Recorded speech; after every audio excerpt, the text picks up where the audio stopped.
கடகத்துல சனி இருக்கிறாருங்க.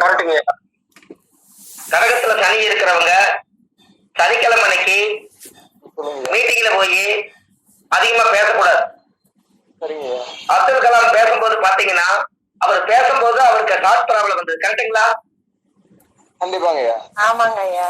அவருக்கு எப்போ எங்கேயுமே வரல. அவருக்கு எந்த இடத்துல வந்ததுங்க? பள்ளிக்கூடத்துல ஒரு சொற்பொழிவு ஆட்டும் போது நடந்ததுங்க. பள்ளிக்கூடத்து பக்கத்துல சொற்பொழிவு ஆட்டும் போது அவருக்கு வந்திருக்குது.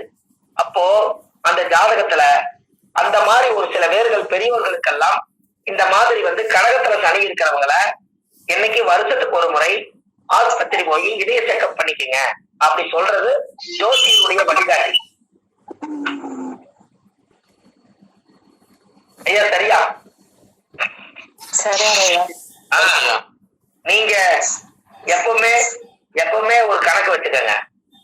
ஒரு ஜாதகத்தை வாங்கணும்னே நீங்க வாங்கணும்னே முதல்ல அந்த ஜாதகக்காரு தோச ஜாதகமா, சுத்த ஜாதகமா, புண்ணிய ஜாதகமா, பாவ ஜாதகமா, இத முதல் ஒரு சின்ன ஒரு கருத்தா நீங்க கரெக்டா வச்சுக்கோங்க. தோச ஜாதகமா, புண்ணிய ஜாதகமா, இது எப்படி நம்ம எடுக்கிறது? நாம தான் கண்டுபிடிக்கணும். ஜோசியர் அது எப்படி கண்டுபிடிக்கிறது? நம்ம ஜாதகத்துல இருக்கக்கூடிய குரு 5, 7, 9 பார்க்கும். எப்பவுமே பார்க்கும். நம்ம ஜாதகத்துல உங்க ஜாதகத்துல பிறந்த காலத்துல இருக்கிற குரு 5, 7, 9 பார்க்கும். குரு நிக்கிற இடம் ஒண்ணு சேர்த்துக்கீங்க 4. இந்த இடத்துல வர்றவங்களுடைய ஜாதகத்துல அந்த 5, 7, 9 லக்கு நேரத்துல சனி பகவான் இருந்து அந்த ஜாதகத்தை நீங்க வாங்குனீங்கன்னா அவருக்கு கர்ம தோஷம் இருக்குது. அந்த ஜாதகத்தை நீங்க வாங்கியிருக்கிறீங்கன்னு அர்த்தம். அதே உங்க ஜாதகத்துல 5, 7, 9 குரு, சந்திரன், புதன் இவங்கெல்லாம் இருந்தா அந்த ஜாதக குடும்பத்துக்கு புண்ணியம் செஞ்ச குடும்பம் உங்க ஜாதகம் பார்க்க வந்துக்கிறாங்கன்னு அர்த்தம். அருமையா அருமை. சிறப்புங்க. நம்ம ஜாதகத்துல இருக்கிற குரு தான் போய் அந்த தோஷத்தை நிவர்த்தி பண்ண போறாரு. அப்ப குரு பார்த்தா கோடி புண்ணியம் தான். நாம தான் அந்த இடத்துல குருவா இருக்கோம். அங்க சனி இருந்தா கர்மகாரகன் அவங்க வீட்டுல இருக்குதுங்கிறத கர்ம தோஷத்தை பத்தி சொல்லுங்க. கர்மத்துக்கு உண்டான பரிகாரம் சொல்லுங்க, சரியா வரும் அவங்களுக்கு எல்லாமே.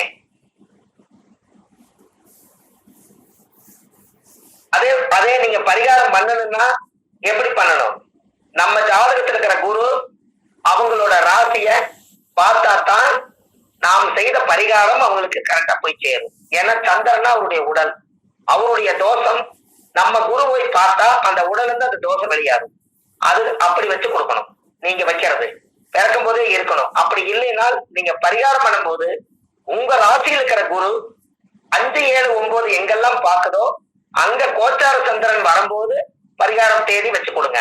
அப்ப அந்த பரிகாரம் பலிதமாகும்.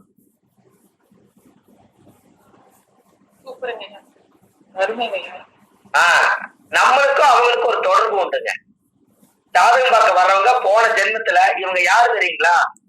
நாம யாருக்கெல்லாம் ஜோசியம் பார்த்து அவங்க வெற்றி பண்ணி உங்களாலதான் இந்த கர்மவினை தீர்க்க முடிஞ்சது, ரொம்ப நாளா கல்யாணம் ஆகாதது நீங்க பூஜை பண்ணி நீங்க சொல்லி நடந்ததான் அப்படின்னு எல்லாம் யாரெல்லாம் ஒரு 10 கிளைண்டா இருக்கட்டும் 100 பேரா இருக்கட்டும் உங்களை சொல்லியிருந்தாங்கன்னா அவங்க யாருன்னு நல்லா தெரிஞ்சுக்கங்க. உங்களுடைய வாக்கு வாங்கி அவங்க பலிதமாகி ஜெயிச்சிருந்தா அந்த குடும்பத்துக்கும் உங்களோட குடும்பத்துக்கும் போன பிறவியில சாப்பாடு போட்டு புண்ணியம் பண்ணி இருக்கிற இடமும் தங்குற இடமும் படுக்கிறதுக்கு பாயும் கொடுத்து விசுவாசமா வாழ்ந்து ஆசீர்வாதம் பண்ணி அந்த காலத்துல ஒருத்தருக்கு ஒருத்தர் நெருக்கமா இருந்தா மட்டும்தான் அந்த பூர்வ ஜென்மத்தினுடைய புண்ணியம் நம்மளை தேடி அவங்க வந்து செய்வாங்க. எங்க அப்பா 60 வருஷமா ஜாதகம் பார்த்தாரு. அவர் போய் ஒரு வீட்டுல போய் தங்கிடுறாரு. அவங்க பெட்ஷீட் கொடுத்துருக்காங்க, சாப்பாடு கொடுத்துருக்காங்க, தங்கறதுக்கு ஒரு வசதி கொடுத்துருக்காங்க. அந்த வீட்டுல இருக்கிறவங்களுக்கு எல்லாம் ஒரு பரிகாரம் பண்ணி கொடுத்துருக்காரு. பரிகாரம் பண்ணி ஒவ்வொருத்தருக்கு கல்யாணம் ஆகி குழந்தை பிறந்திருக்கு. இன்னைக்கு நான் அந்த கிராமத்துக்கு போனா எங்க அப்பாவோட பேரை சொல்லி, ஐயோ நீங்களாப்பா உங்க அப்பாவெல்லாம் ஒரு காலத்துல எங்க வீட்லயே சாப்பிட்டு இருந்து போனாரு, நீங்களும் அதே மாதிரி ஒரு வாய் சாப்பிடுங்களேன் அப்படின்னு அப்பா செஞ்ச புண்ணியம் மகனுக்கு சேருது. அப்போ இந்த காலத்துல அவங்க செஞ்சு வச்ச நன்மை எல்லாம் அடுத்த பிறவியில அந்த அப்பா செஞ்சு வச்ச ஆத்துமாத்துமான பூஜை இருந்தது பாத்தீங்களா, அந்த பூஜையோட பவர், அன்னைக்கு பண்ணின பூஜை யாகம் இன்னைக்கு வரைக்கும் அவரோட பவர் இருக்கும். அவரு வாரிசா நம்ம கிட்ட வந்து என்னைக்காவது ஒரு நாள் ஜோசியம் பார்த்து நாம் செய்த பூஜை பலிதமாயிடுச்சுன்னு சொல்லிட்டாருன்னா அப்பா வாழ்த்துனதுதான் மகனுக்கு அந்த பேரு. அத பூர்வ ஜென்ம பந்தம்னு சொன்னேன். ஐயா உங்களுக்கு புரியல? அப்ப நீங்க யாருக்கெல்லாம் ஜாதகம் பார்த்தாலும் அந்த ஒரு விவரத்தை நீங்க தெரிஞ்சுட்டீங்கன்னா இன்னமும் கொஞ்சம் சிறப்பா இருக்கும். இதை நீங்க தெரிஞ்சுக்கணுங்கிறதுக்காகத்தான் இந்த விஷயத்த சொன்னேன். ஜாதகத்தை நீங்க வாங்கும் போதே யாரு நீங்க ஜாதகம் பார்த்துட்டு போனாலும் கல்லுப்பு தண்ணி எடுத்து அந்த நிமிஷமே ஆபீஸ்க்குள்ள கொஞ்சம் லைட்டா ஸ்ப்ரே பண்ணி அதைய தெளிச்சு விட்டுருங்க. ஏன்னா அவங்களோட நெகட்டிவ் எல்லாம் சொல்லி விட்டுட்டு போனத உப்பு தான் கரையும். அந்த உப்பு தண்ணி தெளிச்சு விட்டுட்டு அடுத்தால உள்ள விடுங்க. அவங்களோட நெகட்டிவ் போய் அடுத்தவங்களுடைய நெகட்டிவ் கொண்டு வருவாங்க. எல்லா நெகட்டிவ் ஸ்டோரேஜ் ஆயிடுச்சுன்னா நம்ம மேல ஏறிடுற அந்த நெகட்டிவ் கர்மாலாம். அதுக்காக உப்பு தண்ணி எப்பவுமே ஒரு டப்பால போட்டு டேபிள் மேல முன்னாடி வச்சிருங்க. அவங்க கண்ணீர் விட்டாங்கன்னா எல்லாமே உப்பு தண்ணீர் அது வந்து இறங்குச்சுன்னா அது கடல் தண்ணி மாதிரி எல்லாமே போயிடும்.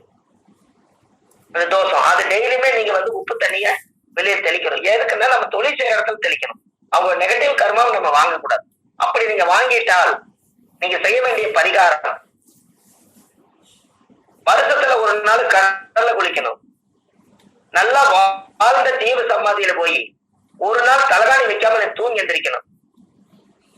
விவரம் தெரியாத மனநிலை பாதிக்கப்பட்ட குழந்தைகளுக்கு சாப்பாடு கொடுக்கணும். மனநிலை பாதிக்கப்பட்டவருக்கு கம்பளி வாங்கி கொடுக்கணும், போர்வை. இத மட்டும் செஞ்சுட்டீங்கன்னா அந்த வருஷத்துடைய கர்ம டேலி ஆயிடும்.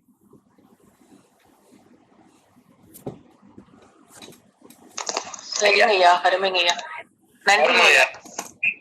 ஏன் நீங்க வாழ்ந்த ஜீவ சமாதியில போய் தூங்க சொல்றேன்னா, சித்தர்களுக்கு கர்ம வினைய வந்து கனவுல எடுக்கும் சக்தி அவங்களுக்கு உண்டு. சித்தர்களுக்கு கர்ம வினைகளை கனவுல போய் உடம்புல இருந்து எடுத்துட்டு மருந்து போட்டு விட்டு உச்சியிலிருந்து பாதம் வரைக்கும் ஒரு மயிலாறுகளை நீ விட்ட மாதிரி நம்ம மேல விட்டுருவாங்க. அந்த தோசை நம்மளை தாக்காது. அப்போ ஒரு வாழ்ந்த ஜீவ சமாதியில அவரோட உடம்பு அந்த மண்ணுக்கடியில் இருக்கிறனால அந்த மண்ணுல கிட்டத்தட்ட ஒரு குறிப்பிட்ட ஒரு 200-300 மீட்டர் தூரத்துக்கு அவரோட ஆற்றல் நிறைஞ்சிருக்கும். அந்த இடத்துல நீங்க படுத்து தூங்குனீங்கன்னா அந்த இடத்துல உங்களுடைய நெகட்டிவ் எனர்ஜி எல்லாம் போய் அந்த ஜீவ சமாதி இருக்கக்கூடிய சித்தருடைய பாசிட்டிவ் எனர்ஜி நம்மளுக்கு வரும். அது ஒரு வருஷத்துக்கு அந்த சார்ஜ் நிற்கும். 365 நாள். என்னைக்கு போறீங்களோ அன்னையில இருந்து இந்த வாழ்ந்த மகான் கிட்ட ஆசீர்வாதம் வாங்கணும். கடல்ல போய் குளிக்கணும். கடல் ஏன் போய் குளிக்கணும்? ஆறு, குளம், ஏரி, குளம், குட்டை எல்லா நதியும் சேர்ந்து கடலுக்கு போகுது. பல நதிகள் சேர்ந்ததெல்லாம் ஒரு சமுத்திரம். அங்க போய் நதியில குளிக்கணும். அதுல குழந்தைகள் மனநல பாதிக்கப்பட்டவங்களுக்கு, வஞ்சகம் இல்லாத குழந்தைகளுக்கு சாப்பாடு ஒரு நேரம் போடணும். மனநல பாதிக்கப்பட்டவங்களுக்கு கம்பளியை வாங்கி கொடுக்கணும். அவர் ஒரு நாளாவது போர்வை போட்டி தூங்கி இருக்க மாட்டார். அந்த உடம்புக்கு ஒரு போர்வை வாங்கி கொடுத்தீங்கன்னா அந்த கடவுள் நாம் செய்ய வேண்டிய வேலையை இவர் செய்யறாரு, இவரு நல்லா இருக்கும்னு வாழ்த்துவாங்க. இத வருஷம் ஒரு முறை ஒரு நாளை பிக்ஸ் பண்ணி வச்சுட்டு இத மறக்காம செய்யுங்க. முதல் ஜோதிடருடைய குடும்பம் நல்லா இருக்கும். இது நம்ம ஜென்ம நட்சத்திரம் நல்லா இருக்கும். எப்ப வேணாலும் பண்ணலாங்க ஐயா. இது வந்து சிலதெல்லாம் தர்ம வழி வருங்க. நீங்க பாருங்க, ஒவ்வொரு நாளும் நீங்க இறக்குறீங்க. உங்களுக்கு அது தெரியுமா அந்த ரகசியம்? ஒரு நாள் நீங்க இறக்குறீங்க, ஒரு நாள் நீங்க பிறக்குறீங்க. உங்களுக்கு அந்த ரகசியம் தெரியுமா? 10 மணிக்கு மேல நீங்க வேக வேகமா வீட்டுக்கு போறீங்க. வீட்டுக்கு போய் 10-10:30 மணிக்கு மேல சாப்பிடுறீங்க. சாப்பிட்டு இந்த உடம்பு தூங்கிடுது.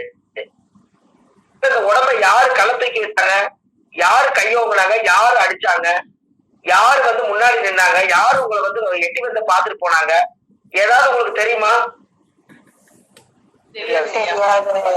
அப்போ இறந்தவங்களுக்கு வந்து அது செத்து கடந்துச்சுன்னா யாராவது தெரியுமா? செத்தவருக்கு தெரியுமா யாராவது வந்து நிக்கிறது? தெரியாது. அப்ப இந்த உடம்பு தன்னை மறந்து ஒவ்வொரு நாளும் இரவு இறக்குது, சூரிய உதயத்துல பிறக்குது. ஒரு சில பேர் காலையில கண்ணு முடிக்காத அத்தனை பேருமே இறப்பு உண்மைதானே? கண்டிப்பாங்க. என்னங்க ஐயா? நிச்சயமாங்க ஐயா. ஒரு ஒரு நாள் இறக்குறோம், ஒரு ஒரு நாள் பிறக்கிறோம். இது நம்ம விட்டுட்டுமே. ஆமாங்க ஐயா. எங்க தூங்கினாலும் உங்களுக்கு பாதுகாப்பு கிடையாது. அந்த தூங்கிட்டா நம்மளுடைய உடம்பை யாருமே என்ன என்ன பண்ணாங்கன்னே தெரியாதுங்க. என்ன ஆமாங்க ஐயா. அதனாலதான் ஆண்டவன் என்ன பண்ணுவாருன்னா, நல்லதும் கெட்டது ரெண்டையும் அந்த காலத்துல மலக்குமார்கள் சொல்லுவாங்க. மலக்குமார்கள் அப்படின்னா இறைவன் கிட்ட சேவை செய்யக்கூடியவங்க இருப்பாங்களா. ஒரு குழந்தை உயிர் பிறக்கும் போது 2 உயிரை சேர்த்து வச்சு படைக்குமா. அந்த உயிர் பிறந்தோடனே அந்த உயிருக்கு பாதுகாப்பு தலைக்கு ஒண்ணு காலுக்கு ஒண்ணு தூங்கும் போது உட்காந்துக்குமா.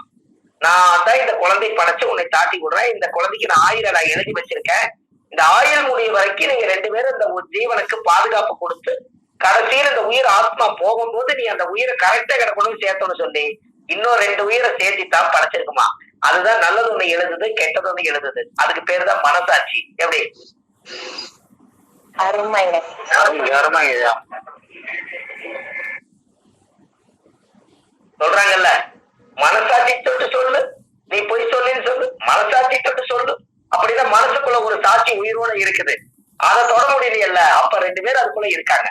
நல்லது எழுதுறதையும் இந்த வலது பக்கம் இருக்கிற அந்த ஜீவன் பார்த்துக்கிட்டு இருக்குது, நீங்க கெட்டது பண்றதையும் இந்த ஜீவன் பார்த்துட்டு இருக்குது. நாம தப்பு பண்றத 4 கதவை சாத்தி ஒரு கதவை தாள் போட்டா இந்த உலகமே இருட்டு, நம்மளை யாரும் பார்க்கறது நம்ம நினைச்சிட்டு இருக்கிறோம். நம்ம உடம்புக்குள்ள 2 பேர் இருக்காங்க. ஆமாங்க. எனக்கு ஐயா ஒரு தப்பு செய்யறதா இருந்தா மனசாட்சிக்கு விரோதமா இருந்தா நம்மளுக்கே குற்ற உணர்வு வருதா இல்லையா? அப்ப கடவுள் படைக்கும் போது உண்மையா வருங்க ஐயா. கடவுள் படைக்கும் போது அந்த 2 பேர்த்த பர்சனலா வச்சு தாட்டி விட்டுருக்கிறாரு. ஏன்னா துலாம்ங்கிறது தெராசு, சனிங்கிறத கர்மா. மேல் ரோகத்துக்கு ஆகாயத்துக்கு எடுத்துட்டு போகும்போது அந்த ஆகாயத்துல போய் இந்த தெராசுல போய் நீதிமான் பிடிப்பாராமா. நல்லது எழுதுறதெல்லாம் ஒரு தெராசுல வைப்பாங்களா, கெட்டது எழுதுறதெல்லாம் ஒரு தெராசுல வைப்பாங்களா. கெட்டது அதிகமா இழுத்துனா அப்படியே நரகத்துக்கு எடுத்துட்டு போயிடுவாங்களா. நல்லதா செஞ்சிருந்தா அப்படியே ஒரு நந்தவனத்தை கூட்டிட்டு போயிடுவாங்களா. அதனாலதான் காலச்சக்கரத்துக்கு 7ஆம் இடம் என்பது திருப்தியா வாழ்ந்த நிவர்த்தி ஸ்தானம் என்று பொருள். அதனாலதான் துலாம்ங்கிற சனி அங்க உச்சமா வச்சாங்க, கர்மாவை கண்டுபிடிக்கிறதுக்காக. எப்படி? அருமை அருமையா. அருமையா.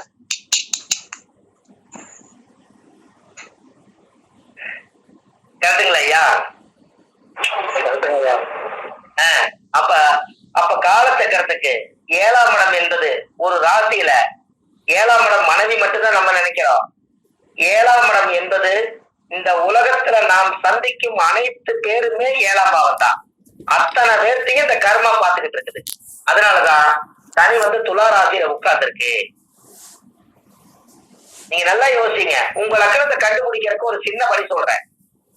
யார் லக்கணமா இருந்தாலும் சரி, 4ஆம் இடத்துல சந்திரனை போடுங்க. ஐயா நீங்க யாரோ வீடியோ கால் வந்தீங்களே, உங்க லக்கணம் என்ன? கன்னி லக்கணம். சரி, சந்திரனை 4ல போட்டுங்க. கன்னி லக்கணம் சொல்லிட்டீங்க, சந்திரனை 4ல போட்டுங்க. எழுதாதீங்க ஐயா, 4ல போட்டுங்க சந்திரனை. சரிங்க. நீங்க இந்த கர்மாவை அனுபவிக்க, இந்த கர்மாவை கழிச்சுதான் நீங்க பிறந்தீங்க. அப்ப கர்மஸ்தானம் எத்தனாம் இடம்? நீங்க யார் வழியில வெளியே வந்தீங்க? அம்மா வழியில தான் வெளியே வந்தீங்க. அம்மா வழியில் நீங்க வெளியே வரும்போது அம்மா தான் சந்திரன். சந்திரனுக்கு 10ஆம் இடம் என்ன வீடு வருது பாருங்க. சந்திரன் 10 லக்னமே வருவாங்க ஐயா. அப்ப நீங்க கர்மாவை தீக்கத்தானே பிறந்தீங்க. அம்மா கிட்ட இருந்து வெளியே வந்தது. எந்த லக்கணம் மேல 4 சந்திரன் போடுங்க. 10ஆம் வீடு என்ன வருது? லக்னம் தான் வருங்க. அவங்கவுங்க ஜென்ம லக்கணம் தான் வருது. அப்ப இந்த ஜென்மத்துல நீங்க இந்த லக்கணத்துல பிறந்து எல்லா கர்மா கழித்தானே பிறந்தீங்க. ஐயா கரெக்டா? யாருக்கு லக்கணம் தெரியும்? யாருக்கு இருந்தாலும் சந்திரன் 4ல போட்டுக்குங்க. 4க்கு 10 என்ன வருது? கர்மத்தை அவங்களுடைய பிறந்த லக்கணமே தான் வருது. அப்போ சந்திரனுங்கிறது தாயுடைய கருவல்ல பிறந்த நட்சத்திரம் கற்ப நட்சத்திரம். அந்த நட்சத்திரத்துக்கு 10ஆம் வீடு தான் உங்க பிறந்த லக்கணமா வரும். யாருடைய லக்கணத்துக்கு வேணாலும் 4ல சந்திரன் போட்டு 10ஆம் வீடு எண்ணுங்க, உங்க ஜென்ம லக்கணமே வரும். அப்ப 10ஆம் இடம் என்பது தர்மங்கள் செய்ய செய்ய கர்மங்கள் குறையுமா? தீர்வுல எந்த புக்கிலும் இல்ல. அப்ப இந்த கர்மாவை வெளியெடுத்துருங்க. அதுக்கு தர உங்க லக்கணமாவே வந்து நிக்கிட்டு பாருங்க. அருமைங்க ஐயா, சூப்பர் டெக்னிக். கும்பாபிஷேகம் பண்றாங்க, பாத்திருப்பீங்க.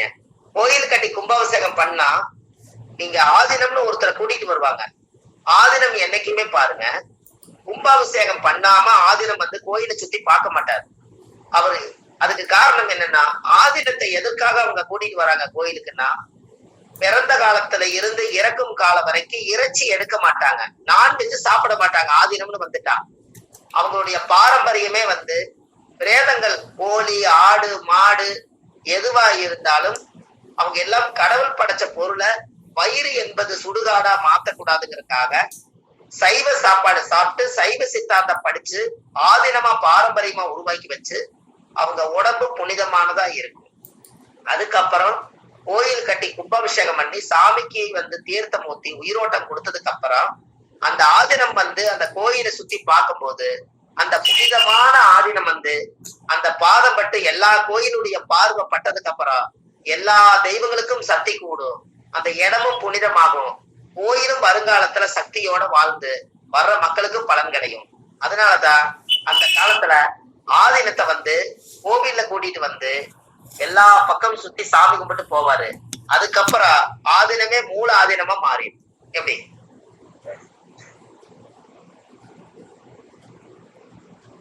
ஐயா புரியுதா?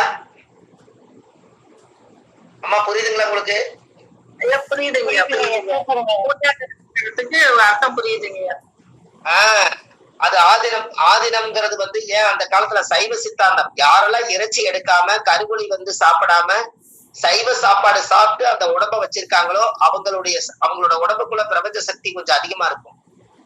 அதனால அவங்க பாதம் பட்டால் அது அவங்க ஆன்மீக நிலையில இருந்தா அவங்களோட பாதம் எந்த இடத்துல எல்லாம் படுதோ அந்த இடத்துல அந்த பவர் இருக்கும்.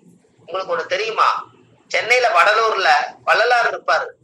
வள்ளலாருடைய கோவில் இருக்கும். அது வந்து ஜோதியே மனித ரூபான்னு. அவர் வந்து ஒரு நாள் கடற்கரையில நடந்து போயிருக்காரு. எல்லாரும் ஆச்சரியமா பார்த்தாங்க, ஏதோ நடந்து போறாங்கன்னு சொல்லி. அப்புறம் பின்னாடியே எல்லாரும் நடந்து போய் பார்த்தா அவர் பாதப்பட்ட இடத்துல மணல்ல வந்து அவரோட பாதம் வந்து ரேக பதிவாகாம போயிருக்காரு. அதுக்கப்புறம் தான் அவர் வள்ளலாரை பத்தி பிரமிக்க வச்சு இன்னைக்கு வடலூர்ல வந்து அருட்பெருஞ்சோதி தனிப்பெருங்கரணை உருவானதுக்கு காரணம். அப்போ வாழ்ந்த மகாசக்திக்கு பெரிய சித்தி ஆகுது அல்லவா? அப்ப அந்த காலத்துல என்னங்கய்யா அம்மா சொல்லுங்க. இல்லைங்க, ஒரு மிகப்பெரிய ஒரு சக்தியா தாங்க. அப்போ காரணமே அவர் பாதம் பட்டது வந்து ரேகையே பதிவாகலையா. அப்ப இந்த பூமியில அவரை பத்தி அவர் அறிஞ்சிருக்காரு. அப்போ ஆதீனம் எல்லாருமே பாருங்க, வீடு புண்ணியதானம் பண்ணி ஆடம்பரத்துக்காக அந்த வீடு இருக்கக்கூடாது. அந்த காலத்துல 4 தலைவாசல் வச்சு தொட்டி கட்டின வீட்டுல 4 பக்கம் தொட்டில் கட்டி போட்டு குழந்தை சத்தம் 4 பக்கம் குரு ஆசீர்வாதம் இருக்குமா. 4 தலைவாசலே தோசை நிவர்த்தி ஆகுமா. அன்னைக்கு ஏது வாஸ்து வந்து பார்த்தாங்க, 4 தொட்டில் கட்டி ஒரு வீட்டுல தூங்குனா 4 தலைவாசலே குரு சந்தோஷப்படுவாரா. எப்படி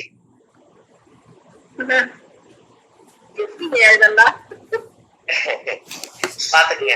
அந்த குழந்தைகள் வந்து ஒரு குருன்னா குழந்தை, குருன்னா பெரியவங்க ஆசீர்வாதம், குழந்தை வந்து தெய்வத்துக்கு சமம். அந்த காலத்துல 4 பக்கம் தலைவாசல் வச்சு தொட்டி கட்டின வீடு கட்டி 4 பேர் பிறந்திருப்பாங்களாம். அதனாலதான் 4 வீட்லயும் அவங்கவுங்க குழந்தை தொட்டில் கட்டி ஆட்டும் போது 4 தலைவாசலையும் குரு தூங்கிட்டு இருப்பாரா. எப்படிங்கம்மா தீய சக்தி வாஸ்து குற்றம் எல்லாம் வருங்கிற? வராது, கண்டிப்பா வராது இல்லையா. அதனாலதான் சிறப்பா வாழ்ந்துருக்காங்க ஐயா.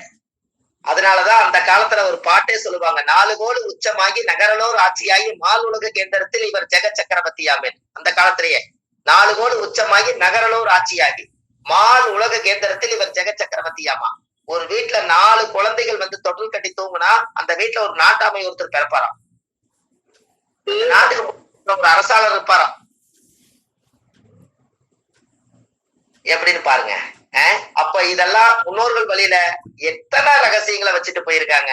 இது எல்லாம் இன்னைக்கு இந்த உலகத்துக்கு எடுத்து கொடுக்கறதுக்கு மனிதர்கள் இருந்தாங்கன்னா, பாமர மக்கள் எல்லாம் ரொம்ப கஷ்டப்படுறாங்களே, அவங்களுக்கு எல்லாம் ஆதிகால வாழ்க்கையை தூண்டி விட்டா எவ்வளவு சுவையா இருக்குதுன்னு பாருங்க.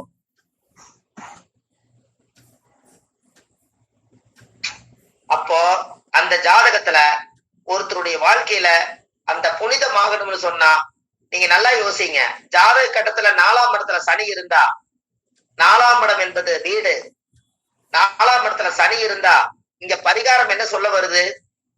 4ஆம் இடத்துல பாவ கிரகமாய் இருந்து சனி இருந்தா அந்த வீட்டுல என்ன பண்ணினாலும், இடம் வாங்கினாலும் வாஸ்து குற்றம் தான் வரும், வீடு கட்டினாலும் வாஸ்து குற்றம் தான் வரும். சூழ்நிலையின் காரணத்தினால என்ன பண்றதுன்னு தெரியல.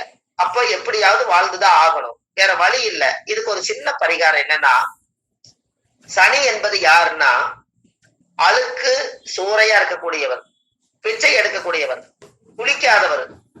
அவரை நம்ம வீட்டுக்கு 4ஆம் இடம் என்பது சனி அந்த வீட்டுல இருக்கிறதுனால நம்ம வீட்டுக்கு கூட்டிட்டு வந்து அவருக்கு ஒரு தலவாழை இலையில சாப்பாடு போட்டு சாப்பிட வச்சு, அவருக்கு தண்ணி கொடுத்து, அவருக்கு ஒரு வஸ்திரம் வாங்கி கொடுத்து, அவரை கொஞ்ச நேரம் அங்க இருக்க சொல்லிட்டு, அவர் கையில ஒரு 2 மணி காசு கொடுத்து, அவர் சந்தோஷமா அவரை காலை தொட்டு கும்பிட்டு நீங்க தாட்டி விட்டீங்கன்னா 4ஆம் இடத்துல சனிங்கிறவருடைய வாஸ்து தோசை நீங்கி அந்த வீட்டுல தரித்திர தோசை நீங்கிடும். எப்படி? அவரு பிச்சை எடுக்கிறவராங்க இல்ல பிச்சை எடுக்கிறவங்கதான் சாக்கடையோர உட்கார்ந்துக்கிறவங்கள கூட்டிட்டு வந்து நம்ம வீட்டுல கொண்டு வந்து சாப்பாடு போடணும். உங்க வீட்டுல 4 சனி இருந்தா ஏற்கனவே ஒரு பிச்சைக்கார உள்ள கொண்டு வாங்கன்னு சொல்லுது. இல்லைங்க இல்லைங்க, என்னங்கம்மா? 4 கேளுங்கய்யா. அல்லம்மா, உங்களை சொல்லல, ஆல்ரெடி 4 சனி இருக்கிறவங்க வீட்டுல ஒரு பிச்சைக்கார இருக்கணும் தானே சொல்லுது. ஆமா ஆமாங்க. உங்களுக்கு இன்னொரு விஷயம் சொல்லட்டுங்களா?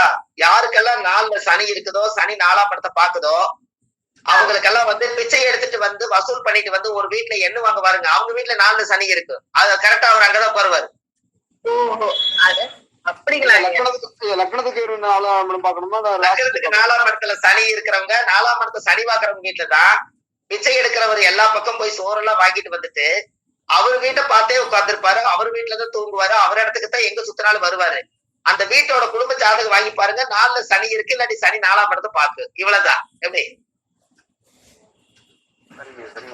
ஒவ்வொரு வீட்டுல செக் பண்ணி பாக்கணுங்க, செக் பண்ணி பார்த்தா தெரிஞ்சிருங்க. 4ஆம் அதிபதி வந்து சனியோடு சேர்ந்து இருந்தாலுமே இந்த பலனா? ஆமாமா, 4ஆம் இடத்துக்கு சனி தொடர்பு யாருக்கு வந்தாலும் காலையில எந்திரிச்சு ஒரு பிச்சைக்காருக்கு ஒரு டீ வாங்கி கொடுங்க, வசதி இருந்தா ஒரு சாப்பாடும் தண்ணி பாட்டில் வாங்கி கொடுங்க, உங்களுக்கு 4ஆம் இட தோசை சுத்தமா இருந்தல்ல. கண்டிப்பா கண்டிப்பா. ஐயா, பிச்சைக்காரர்களை வந்து நீங்க சாப்பிட்டு காசு கொடுக்கும் போது ஒரு ஜாதகத்துல 4ஆம் இடத்துல சனி பாக்குது, சனி 4ஆம் இடம் சனி, அது வந்து சனி இருக்கிற இடம் வந்து லக்னத்துல இருந்து பார்க்கும்போது 8ஆம் இடம். அப்ப எப்படிங்க ஐயா? புரியலீங்கம்மா?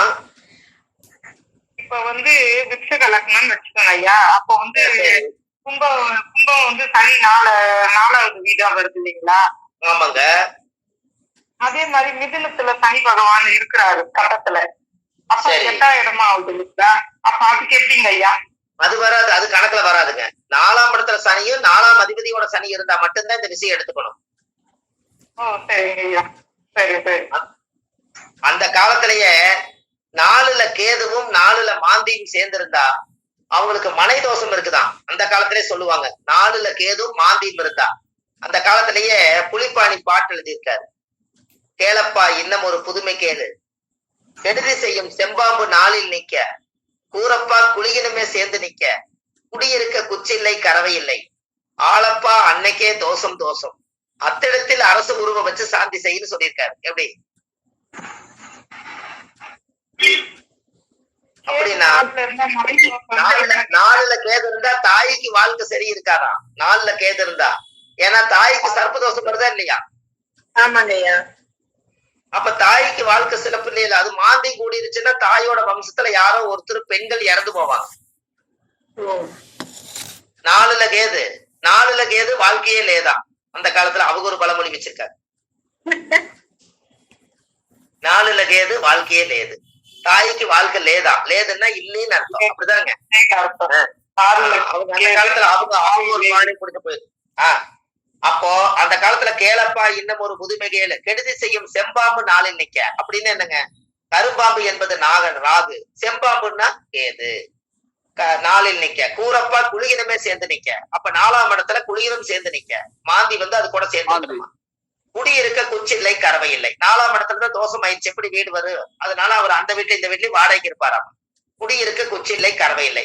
ஆளப்பா அன்னைக்கே தோஷம். தோஷம்னா என்ன?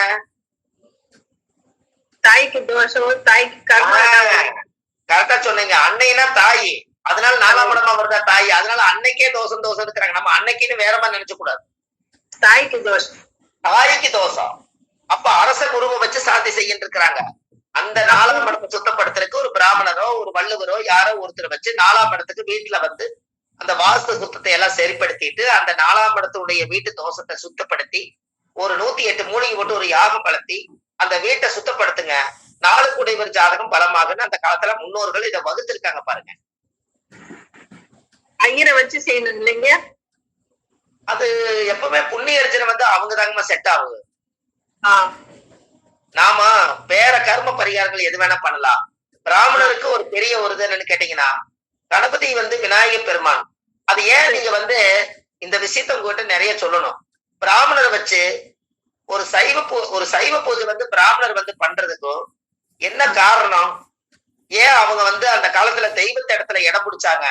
இது உங்களுக்கு தெரியணும் அல்லவா? ஆமாங்க, தெரியுது உங்களுக்கு. இது உங்களுக்கு தெரிஞ்சதுன்னா அவங்களுக்கு நீங்க ஒரு நன்றி சொல்லுவீங்க. கண்டிப்பாங்க, சொல்லுங்க. தெரியாதுங்க. ஏன்னா அந்த காலத்துல முதல் இந்த உலகத்துல திருவள்ளுவர் ஆண்டு 2000 ஆண்டுங்களா இப்போ?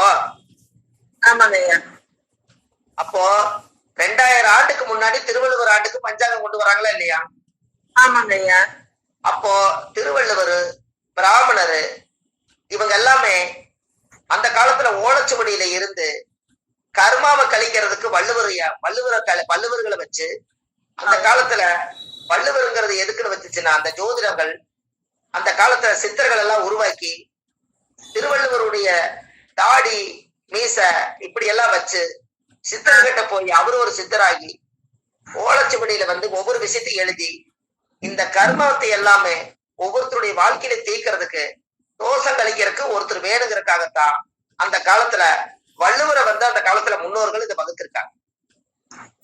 வள்ளுவர்களை வகுத்தெடுத்தது இது போல. திருவள்ளுவர் குலத்துல திருவள்ளுவர் ஏன் வச்சாங்க அப்படின்னா நவ கிரகத்தையும் ஆராய்ச்சி செஞ்சு அதுல எந்த தோஷம் இருக்குதோ அதற்கு உரிய நவகலசங்கள் பூஜை பண்ணி அவங்களுடைய ஆசீர்வாதம் பெற்று அந்த ஜாதகத்தை சுத்தப்படுத்தி கொடுக்கறது இந்த நவகிரகத்துக்கு தான் அந்த பவர் இருக்குதுன்னு சொல்லி அந்த அமைப்பை அதை உருவாக்கி இருக்காங்க. புரியுதுங்களா? புரியுதுங்க. அதனாலதான் வள்ளுவருக்கு ஒரு பாட்டு உண்டு அந்த காலத்திலேயே. கல்லிலே கல் மாணிக்க கல், சொல்லிலே சொல் வள்ளுவர் சொல்லுக்கு மீறி வையகத்துல இடம் இல்லை, அவரோட சொல்லே மாணிக்க கல்லுன்னு வச்சிருக்காங்க. அந்த திருவள்ளுவர் குலத்துல நம்ம அடியன் பிறந்ததுனால ஏதோ எனக்கு அந்த ஞானம் கொஞ்சம் கடவுளும் பெத்ததாயி கொடுத்ததுனால இன்னைக்கு ஏதோ ஒண்ணு நமக்கு அந்த வாய்ப்பு கிடைச்சதுனால இன்னைக்கு உங்க முன்னாடி உட்கார்ந்துருக்கேன். சிறப்பு. தரலைங்க ஐயா, உங்களுக்கு நிறைய தந்துருக்குறாங்க. அந்த பிராமணர்கள் தந்துருக்குறாங்க. அப்போ இந்த விஷயத்தை எதுக்கு உங்களுக்கு எக்ஸ்பிளைன் பண்றேன்னா, அப்ப பிராமணர் திருவள்ளுவரை கொண்டு வந்து அன்னைக்கு தோஷம் கழிக்கிறதுக்கு அந்த காலத்துல நம்மளுடைய ஒவ்வொரு குலத்தை பிரிச்சு வச்சது காரணமே நம்மள மொட்டை அடிக்கிறவங்க சேமிங் பண்றதுக்கு எல்லார்த்தையும் கூப்பிட்டா கௌரவ பிரச்சனை வரும், அதுக்குன்னு ஒரு ஜாதி அதுக்குன்னு ஒரு குலங்கோத்திரத்தை உருவாக்கி வச்சுட்டீங்கன்னா அவங்க கிட்ட போய் அதை சொன்னா அந்த தொழிலை அவங்க செய்வாங்கிறதுக்காகத்தான் அந்த காலத்துல அதை அவங்க கொண்டு வந்தாங்க. அப்போ அந்த காலத்துல கோயில்ல வந்து மணி அடிக்கணும்னா அந்த கோயில்ல மணி அடிக்கக்கூடிய அந்த சாமிக்கு அடிக்கக்கூடிய அந்த பண்டாரம்னு சொல்லுவாங்க, ஆறு மணியாட்டி பண்டாரம்னு சொல்லுவாங்க. அவங்க மணி அடிச்சு பூஜை பண்ணுனா அந்த கோயிலுக்கு இன்னைக்கு முருகன் கோயில்ல வந்து பழனியில் இருக்கிற கோயில்ல வந்து அவங்க வந்து பண்டாரம்ங்கிறவங்க வந்து முதல்ல ஒரு செவ்வரளி பூ மாலை கட்டி முருகனுக்கு போட்டு சாத்தி அதுக்கப்புறம் தான் பிராமணர் பூஜையா அங்க நடக்குது. பாத்தீங்களா? ஐயா, இப்பயும் எங்க கிராமத்துல எல்லாம் பண்டாரம் அவங்கதான் வந்து பண்டாரவங்களை சொல்ற தப்பே கிடையாதுங்க. அவங்க கல்யாண்டி பண்டாரம் மணியாட்டி பண்டாரம் எதுக்கு வச்சாங்கன்னா கோயில்ல வந்து அவங்கள வந்து பூஜைகள் ஆச்சார அனுஷ்டானங்கள் பண்ணக்கூடாதுங்கிறதுக்காகத்தான் இதை வந்து அதை உருவாக்கி இருக்காங்க. அந்த காலத்திலேயே இது உருவாக்கி இருக்காங்க.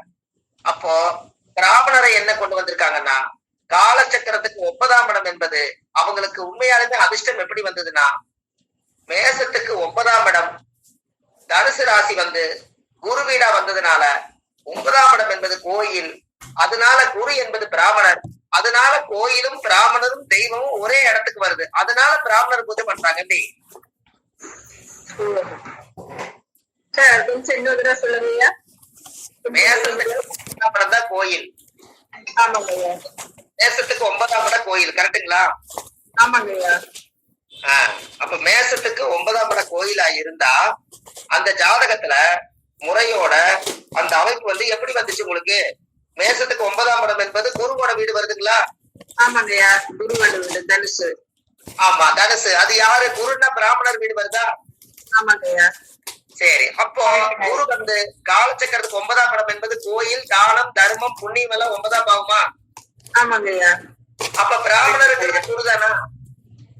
ஓ சரி சரிங்கய்யா. அதனால 9ஆம் இடம் என்பது கோயிலா? அதனால கோயில் பக்கத்துல குருங்கிற பிராமணர் வந்து அந்த ஆதி காலத்திலேயே உட்கார்ந்து இருக்காங்க. அது கடவுளே அமைச்சு கொடுத்துக்கிறாரா இல்லையா? கண்டிப்பா கண்டிப்பா அமைச்சு கொடுத்துட்டாரு. ரைட்டு. ஒரு பிராமணர் அவங்க வந்து பிராமணர் வந்து கடவுளுக்கு பூஜை பண்றாங்க. இன்னொரு பிராமணர் என்ன பண்றாங்க? சொல்லுங்க சொல்லுங்க, கரெக்டா சொல்றீங்க, சொல்லுங்க. மோட்சம் கொடுக்கறதுக்கு திதி கொடுக்குறாங்க.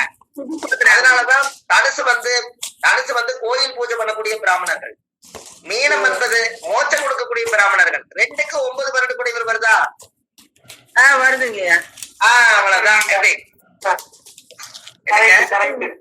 9ல இருக்கிற குரு கோயிலு, 12ல இருக்கிற குரு மோட்சத்தை கொடுக்கறது. இந்த 4ல கேது மாந்தி இருந்தா பாத்துக்கலாமா? ஒரு நிமிஷம் இருங்க, அப்புறம் பாத்துக்கலாம். சொல்லுங்க, இப்ப சொல்லுங்க. 9ஆம் இடம்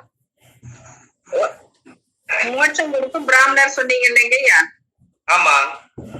இப்ப இந்த பிராமணர் வேற, இவங்க வேறயா? வடகலை தென்கலைன்னு சொல்றாங்க இல்லைங்கய்யா? அந்த மாதிரி அப்படி இல்ல. ஆச்சார அனுஷ்டானமா பூநூல் போட்டாச்சுனாலே அவங்க வந்து கடவுளோட சொத்து. அது கரெக்டுங்களா? ஆமாங்கய்யா. அப்ப 9 12 குடைவர் வந்து குரு வீடா வர்றதுனால தானே அவங்க ஆண்டாண்டு காலமா கோயில வந்து ராஜராஜ சோழன்கள் வாழ்ந்த காலத்திலையும் கூட பிராமணர் பூஜை நடக்குதா இல்லையா? ஆமாங்கய்யா. கோயில் கும்பாபிஷேகம் பண்றதுக்கு தனுசு வீட்டு தனுசு ராசி, அதே மோட்சத்தை கொடுக்கறதுக்கு மீன ராசி. 2 பிராமணர்களும் இந்த இடத்துல சைவம் அசைவம் வருதா இல்லையா? சொல்லுங்க. எனக்கு இந்த புரியலையே. இந்த இடம் எப்படி என்ன சொல்லுங்கய்யா? சைவ அசைவம் எப்படி இந்த இடத்துல வருங்கய்யா? புண்ணிய அர்ஜுன பண்றவங்க, கல்யாணம் பண்ணி வைக்கிறவங்க, இவங்க எல்லாம் வந்து திதி கொடுக்க மாட்டாங்கல்ல, திதி கொடுக்க போக மாட்டாங்கல்ல. ஆமாங்க ஐயா. அப்ப சைவம்ங்கிறது 9ஆம் பாவம், அசைவங்கிறது வந்து திதி கொடுக்கறது. இறந்தவங்களுக்கு எல்லாம் புட்டுக்கெல்லாம் படைச்சு வைக்கணும்னா கறி எல்லாம் வைக்கிறாங்க, சாராயம் எல்லாம் வைக்கிறாங்க, கல்லெல்லாம் வைக்கிறாங்க, எல்லாத்தையும் வச்சு கூட மோட்சம் கொடுக்குறாங்க. அப்ப அது அசைவம். ஆமா ஆமாங்க, கண்டிப்பா. அப்ப இப்ப புரியுது உங்களுக்கு? புரியுதுங்க புரியுதுங்க. அப்போ ஒரு பிராமணர் வந்து அவங்க அதனாலதானே பிராமணரோட சாபத்தை வாங்காதீங்கன்னு சொன்னது காரணமே, தெய்வத்துக்கும் அவங்களுக்கும் ஒரு தொடர்பு இருக்கிறதுனாலதான் இவங்களை வந்து நீங்க ஒரு வழிபாட்டு முறையில கொண்டு போனதுக்கு காரணம். இங்க இன்னொரு சின்ன சந்தேகம், பிராமணர்கள் அதிக மோட்சம் போவாங்களா? இல்ல, அது வந்து இன்னொரு சப்ஜெக்ட். அவங்கவுங்க பாவம் செஞ்சிருந்தா மோட்சத்துக்கு போக முடியாது, புண்ணியம் பண்ணாத்தானே போக முடியும். சரிங்க. ஆமா, நான் வந்து என்னுடைய ஆத்மாவை நான் வந்து வேண்டி வச்சிருக்கேன், அடுத்த பிறவியில எனக்கு ஏதாவது ஒரு அடுத்த ஜென்மான்னு ஒண்ணு எனக்கு இருந்தா நான் வந்து ஒரு சஞ்சீவி மூலிகையா என்னை படைச்சிருக்க கடவுளேன்னு நான் பிரபஞ்சத்துல சொல்லி வச்சிருக்கேன். சாகாத வரம் பெற்ற சஞ்சீவி மூலிகை. அப்போ ஆஞ்சநேயரும் கூட போய் மருந்து எல்லாம் வாங்கிட்டு வந்து உயிர்களை காப்பாத்தினாரு. நாம இந்த புண்ணியத்தை நிறைய செஞ்சு வச்சா அடுத்த ஜென்மத்துல நம்ம பிரதிபலன் பலிதமாகும் அல்லவா? கண்டிப்பா பலிக்குங்க. அப்ப சஞ்சீவி மூலிகை மனுஷ பிறவியும் கூட வேண்டாங்க, சஞ்சீவி மூலிகையா இருக்கணும்னு. அந்த சஞ்சீவி மூலிகையா ஏன் இருக்கணும்னு சொன்னா, அந்த காலத்துல செம்பூத்து கூடு கருடக்கூட்டுக்குள்ள பாத்தீங்கன்னா இந்த சஞ்சீவி மூலிகைங்கிறது என்னன்னு தெரியாத காலத்துல அந்த குருவிக்கு கொண்டு போய் அந்த செம்பூத்துங்கிற குழந்தைக்கு அது முட்டை வச்சு குஞ்சு பொரிச்சதுன்னா அந்த 2 காலையும் பிடிச்சு வளையம் போட்டு வச்சிருவாங்களாம். அது வளையம் போட்டு வச்சதுக்கு அப்புறம் சிவன் கிட்ட போய் எல்லா பிள்ளைகளும் விடுதலை ஆயிடுச்சு, என் பிள்ளைக்கு மட்டும் விலங்கு போட்டுட்டாங்க, அதனால என்னுடைய சிவபெருமானே என் பிள்ளைய கட்ட அவுத்து விடுறதுக்கு எனக்கு ஒரு வழி கொடு அப்படின்னு கேட்டுச்சான். அப்ப சிவன் சொன்னாராம், ராஜ மூலிகை நான் ஒண்ணு இப்படி ஒரு சூழ்நிலை வரும்னு தெரிஞ்சு ராஜ மூலிகையை நான் கையில வச்சிருக்கேன்.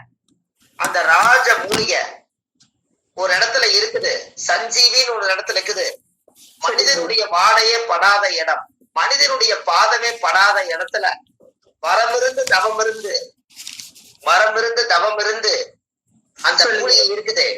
அந்த மூலிகைய நீங்க மனதார அதை போய் எடுத்துட்டு வந்து அந்த மூலிகை வந்து உன்னுடைய பெத்த உள்ளைக்கு கொண்டு போய் அந்த காலு மேல வையி, அந்த இரும்பு வந்து அந்த இரும்பு கட்டாயம்னு சொல்லிச்சான்.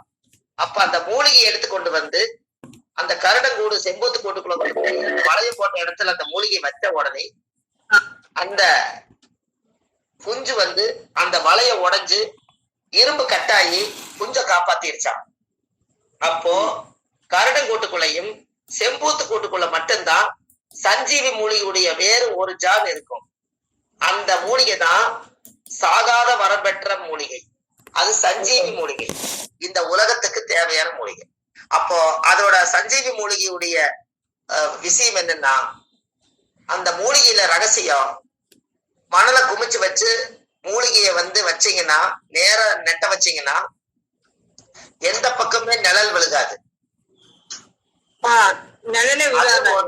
எந்த பக்கம் அந்த சஞ்சீவி மூலிகையோட நிழல் எங்கேயுமே படாது. இத வச்சுதான் அன்னைக்கு தஞ்சாவூர் கோயில்ல நிழல் விழுகாம இருக்கிறதுக்கு, இன்னைக்கு நிழல் எந்த பக்கம் விழுகிறது இல்ல, அன்னைக்கு இந்த சஞ்சீவி மூலிகையை நெட்ட வச்சு பார்க்கும்போது சூரியனுடைய பிம்ப ஒளி நேர் பாயிண்டா விழுந்ததுனால எந்த பக்கம் நிழல் விழுகல. இத வச்சுதான் தஞ்சாவூர் கோயில கட்டியிருக்காங்க.